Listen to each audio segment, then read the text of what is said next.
speaker is quite interesting, is very knowledgeable, very experienced when it comes to innovation in e-payments. His name is Mr. John Chaplin. I'll tell you a bit about Mr. John Chaplin. He's highly influential in card payments and fintech. He's had experience for over 25 years. As executive president, he was a driving force for Visa for 17 years, and then he spent 5 years with First Data in senior global roles. He's chairman of Excellence Payments, a virtual card platform provider with clients in multiple countries. He advises sales investment partners, the leading fund, and is the director of the portfolio company InterSwitch. He was a member of the Payments Market Expert Group, advising the European Commission on electronic payments and advising many central banks and payment schemes worldwide.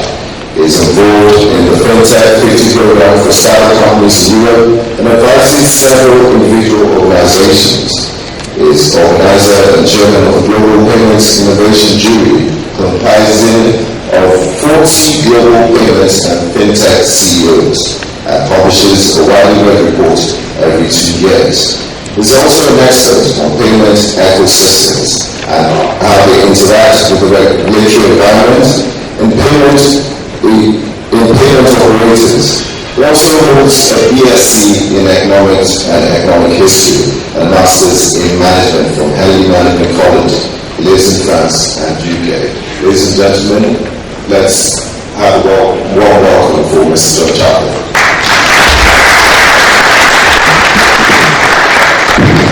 So, good morning everybody. That was quite a build-up. I didn't quite recognise myself there, but some bits of it may in fact have been me in the past. So the whole theme of this conference for the next 3 days is about innovation. I think lots of people write about it, they talk about it, they want to do it. And I'm going to give you some global insights into perhaps how I think it really works. Because I think maybe really works slightly differently from what people talk about. And hopefully you'll pick up a few ideas, and then as you hear different people talking to you over the next 3 days and you participate in discussions, you'll have some ideas and you'll perhaps remember some of what we've talked about this morning, and it will help you to judge what you're hearing about. So in the payments world, the e-payments world,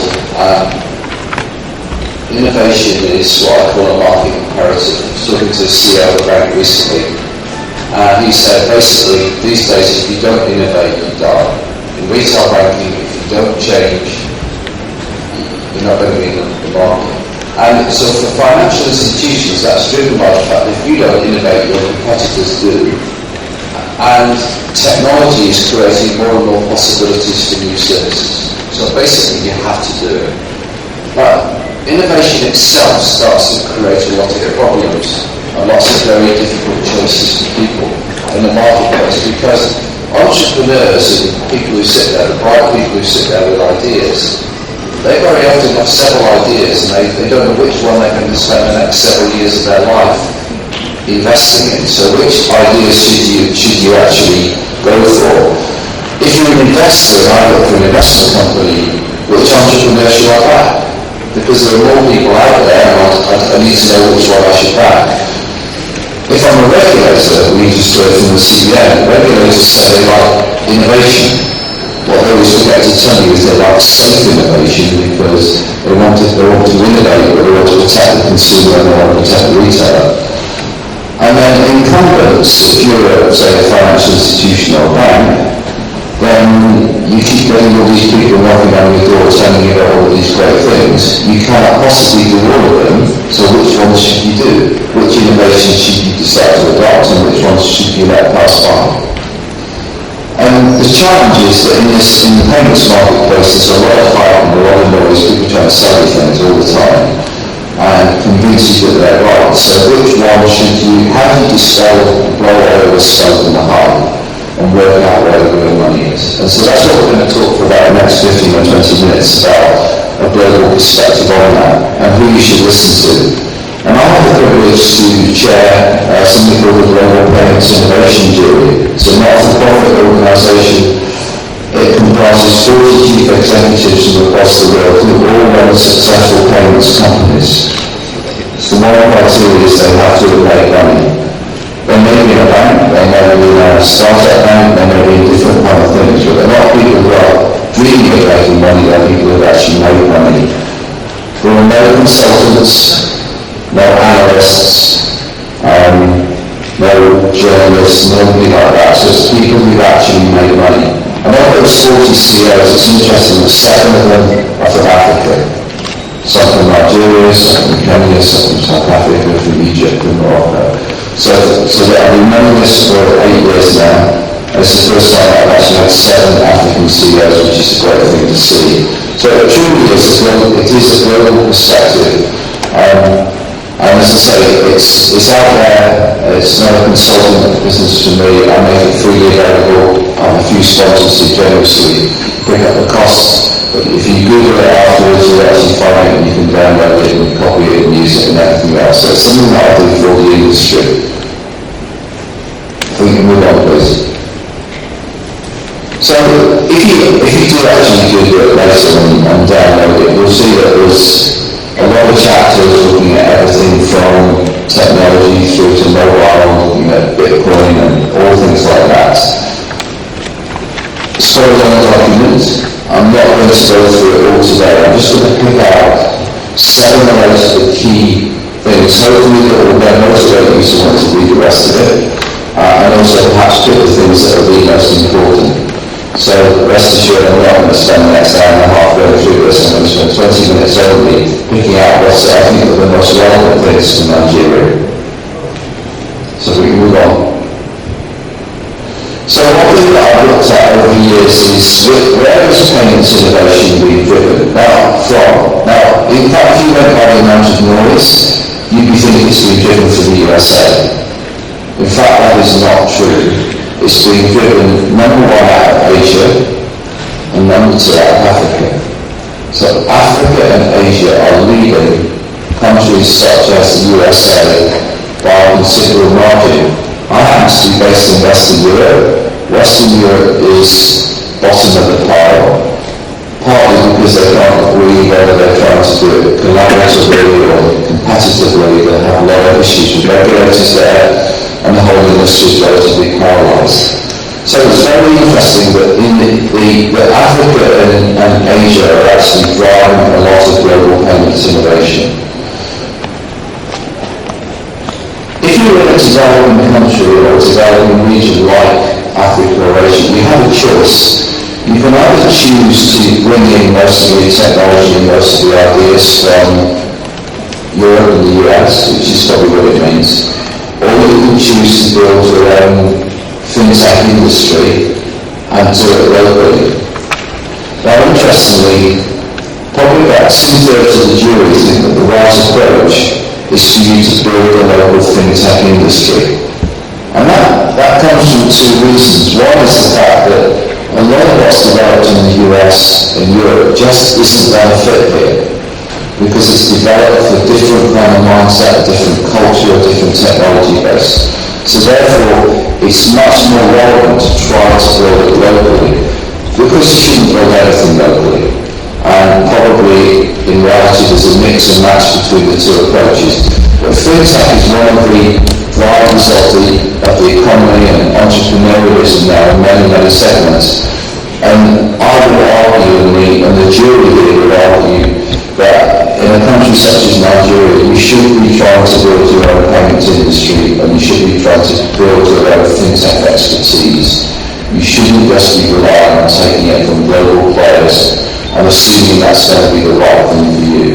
So I would very, very strongly suggest you should have your own fintech sector here and be looking to do things locally as much as possible. There are some things, of course, that you'd be crazy to reinvent because you can just take them from somewhere else. You certainly shouldn't assume that because it's coming out of the US, it's going to work for you, because very often these days, it's not relevant. Payments is not about getting a cup of Starbucks coffee 20 cents cheaper, because your iPhone tells you that there's a place just around the corner. Globally, that's not where the business is at.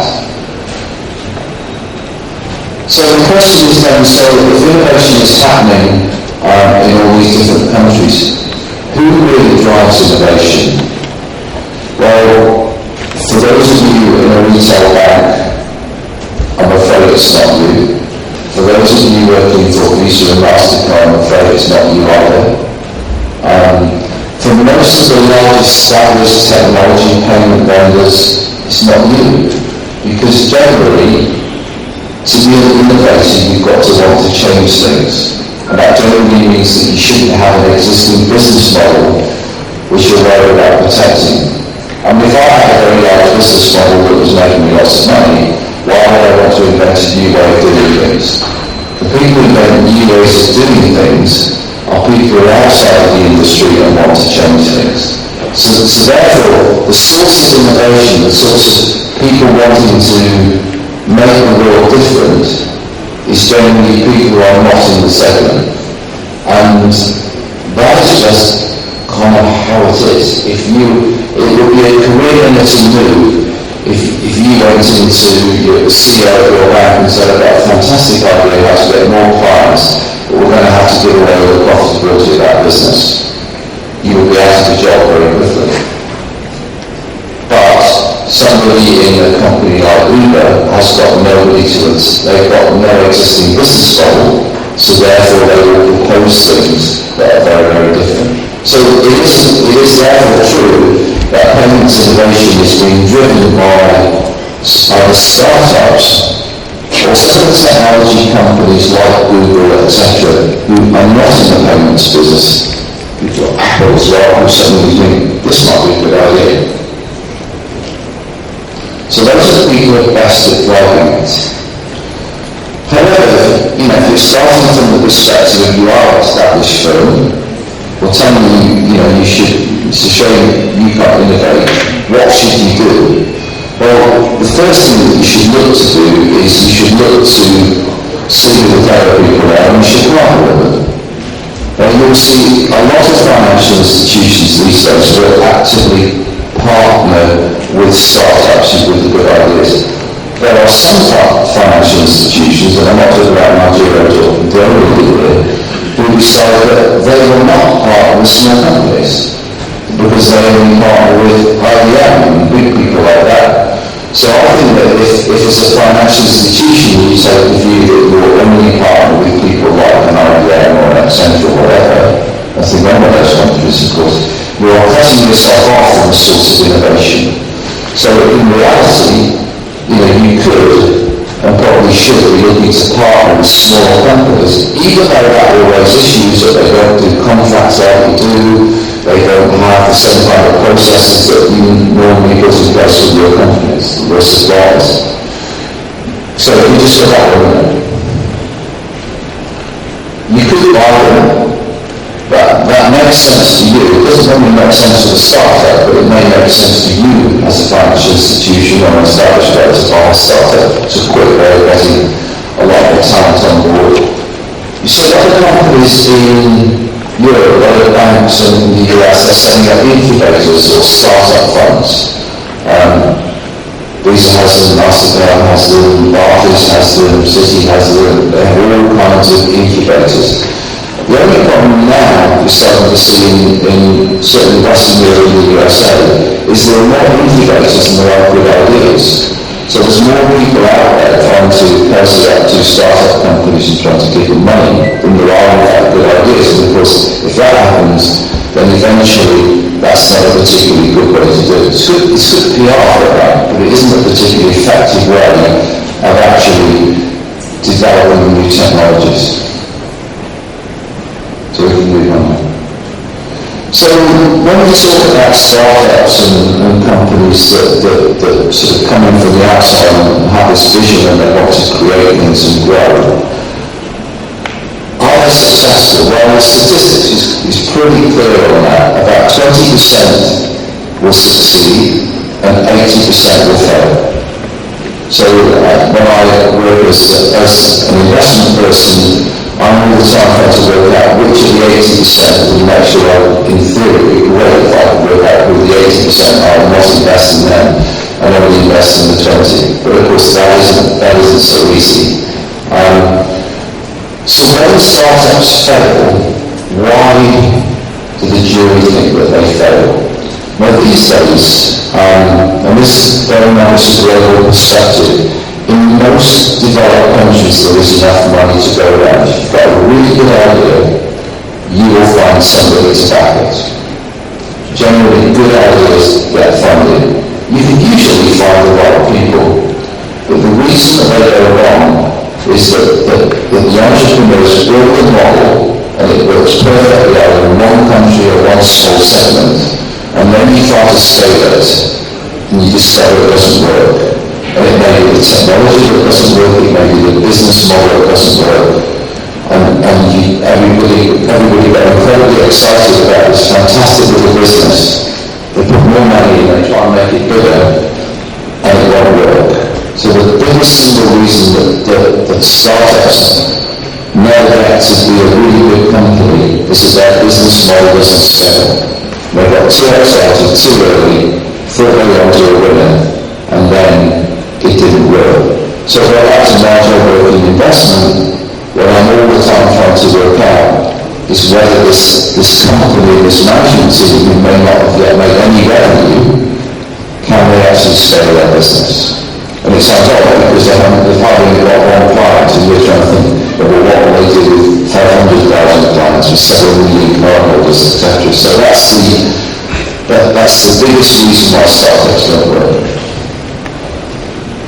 So we talked about innovation, and everybody here was Money 2020.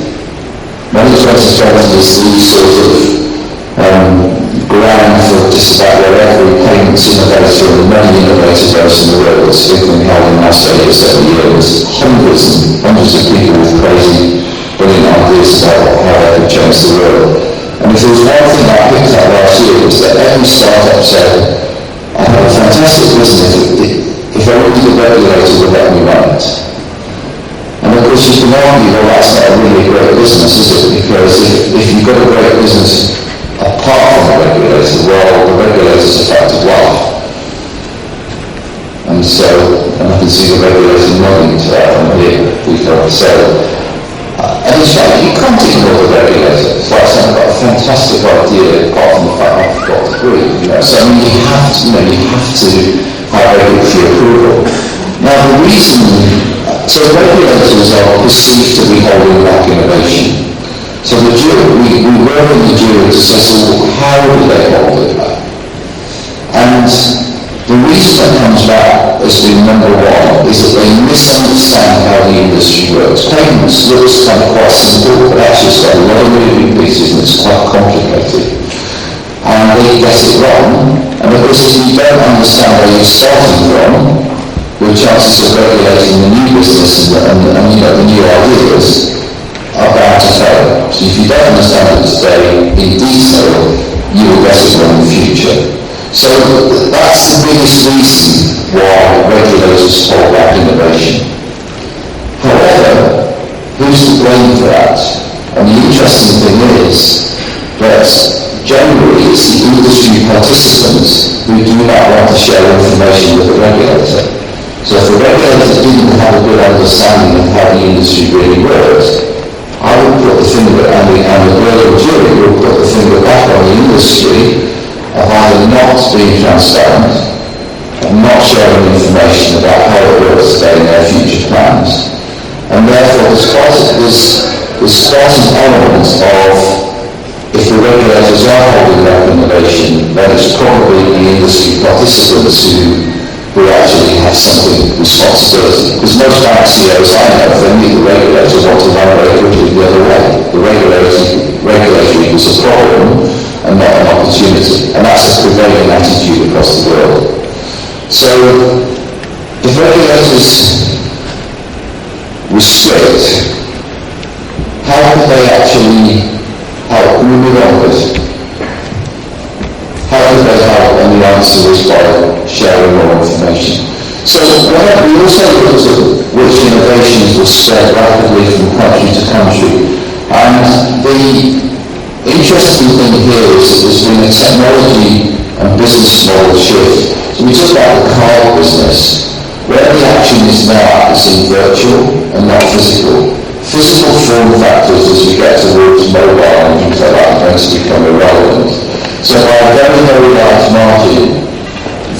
cards and virtual accounts, and even with use of a MasterCard, it can be any scheme you want to think of. But the concept of not having to produce physical plastics is a very, very important one. So the number of system is key, or reliability moves are very important. But you can create virtual cards at zero cost, you can add them together, you can make them single use, multiple use, you can divide them, distort them, do whatever you want. So the virtual card is actually underpinning the technology behind most mobile payments, behind most e-wallets, behind most things. And the view of the jury was that every financial institution who hasn't got a strategy around that virtual card needs to get one.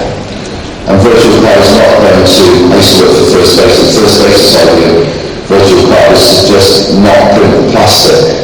And that's not the same, because that's really just the old model without physically producing the plastic. It's very, very different to do it properly. So, wouldn't be a presentation about innovation without talking about mobile money? And there's a lot in the report about mobile money, but we actually looked at here in terms of how to get critical mass in mobile money, because if you've got this, today there's only about 5 mobile money schemes in the world that make profits. There's massive plans, and every report will pick up shows that mobile is going to be 50% of this and 70% of the other. So what is that? 7 years, there's only 5 schemes that actually make money today. So it's obviously not kind of quite what it's cracked up to be, and anybody suggests it's going to be the future, or we'll be waiting quite some time. So what will drive that? Universal adoption and therefore profitability. And the first thing is that cost of funds coming down is probably the single biggest driver. And don't forget, we're now seeing smartphones, as we started with the other week, seeing smartphones well under $100. And the original mobile money in Kenya isn't built off a smartphone at all. It's built off an old feature phone. But gradually, that's going to restrict what you can do with mobile money.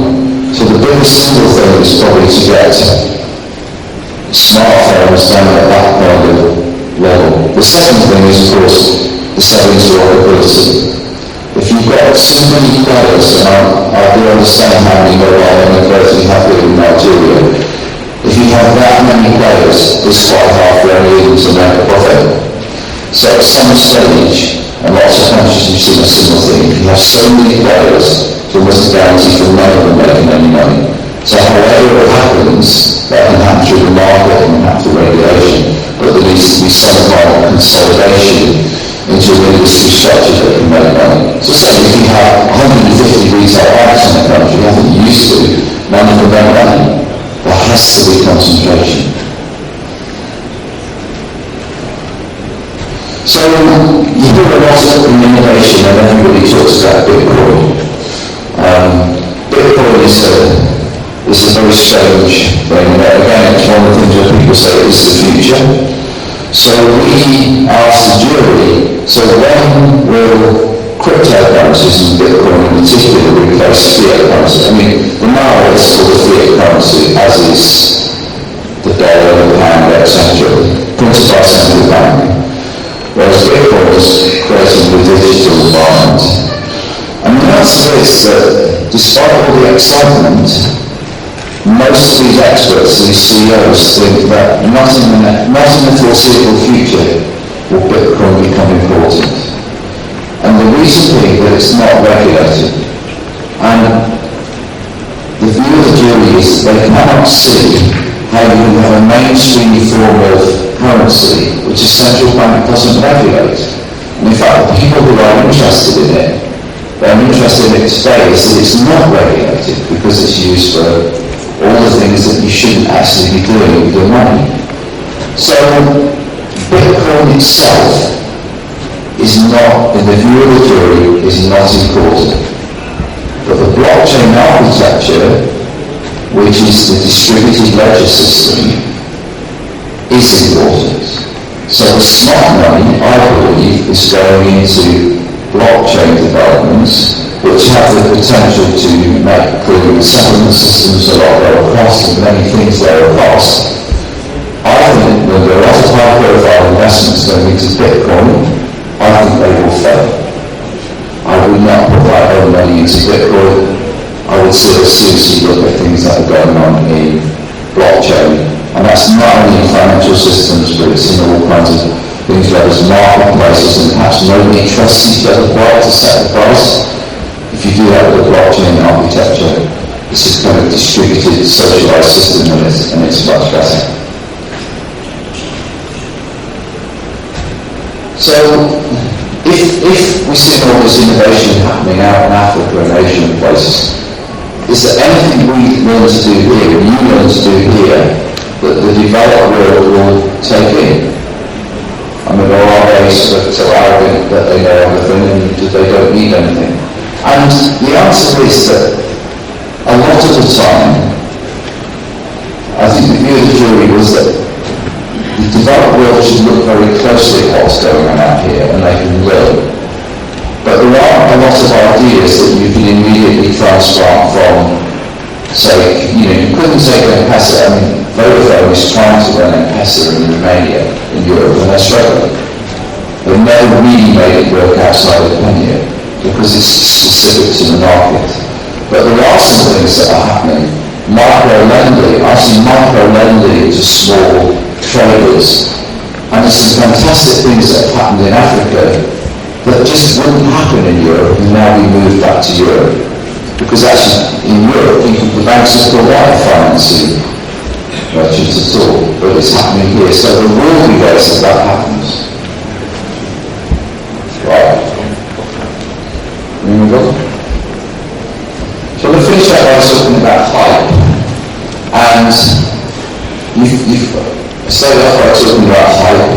And hype is where a new idea comes up, everybody gets overexcited about it, then they come crashing down to the ground where they think they're over-invested and nothing really works. And then usually there's a few people working out what can you really do with this technology afterwards. And that's when you find out what was the underlying strength about it all. And again, with an investment hat on, everybody I meet tells me this might sound like hype, but in practice my idea is really great and it is going to take off and control the world. So we on the jury, we actually we sort of finish off the survey every time by looking at what's the biggest area of hype in the world. And the biggest area of hype this time is Apple Pay. And the reason it's not to say that there isn't good things in Apple Pay, there are interesting things in Apple Pay, but the difference between what it can actually do and what people are saying it can do is enormous. Apple Pay adds more cost into a transaction. What's the problem with low cost transactions? There's too many people, the cost is too high. Apple Pay makes it more expensive, not cheaper. So that's a bit odd.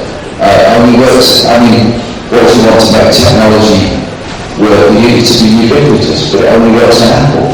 That's not an open system, it's a closed system. So the gap between what Apple Pay promises and what it actually delivers is huge. And that's not to say it's a bad idea, but already we're starting to see now a lot of people say, oh, Apple Pay is a disaster, it doesn't do what it was, it's really underperforming. And that's really unfair, because there's some clever things in it. But it's not the great white hope of the payments industry that's been cracked up to be. But one area he talks about with the jury is 100% agreement that probably the best payment innovations are one that don't initially set out to make money, they're set out to change people's lives. So you would say that M-Pesa has had a fundamental change on people's security. In Kenya, if you go to Bangladesh, you see something called B-Cash, which was the only way they could move money after those dreadful floods. The only way they could get money to people, and they had to create a mobile payment system to do it. If you go to Bolivia, you will find that they managed to change the system of, I'm not sure what they call it, but matatus from Kenya, with the different buses that you had to pay for each one. They used a smart payment system to actually put them all together. It's revolutionised the system in Bolivia and made getting to work a lot easier. So there is a payment mechanism, but it's embedded and it's not upfront, and it wasn't somebody who actually thought about making money. They actually thought about how do I change people's lives and how do I make it better. So payments is also a great thing to do that. I mean, as a postscript on the final thought for people simply don't make money out of you, is this one company got the central processing contract for that system in Bogota for 10 years. So I know they get to make money as well. But their motivation wasn't to make money, their motivation was to make the system better. And so I think from a payment side, innovation doesn't just have to be about making money and profit, it could also be about changing people's lives for the good. So I'll leave you with 3 wishes and 3 prayers. The first one is please do download the full report. It's out there on the web. Download it and use it and quote it. The second thing is I will run an in-depth session in the forum on actually how to turn innovation into profit tomorrow. And also, I'm here for the next couple of days. I'd be very welcome to talking to any of you, and I always like to learn from things like this, so the more experiences you share with me, the more I learn, and maybe it will come. So I hope that's been useful. Thank you.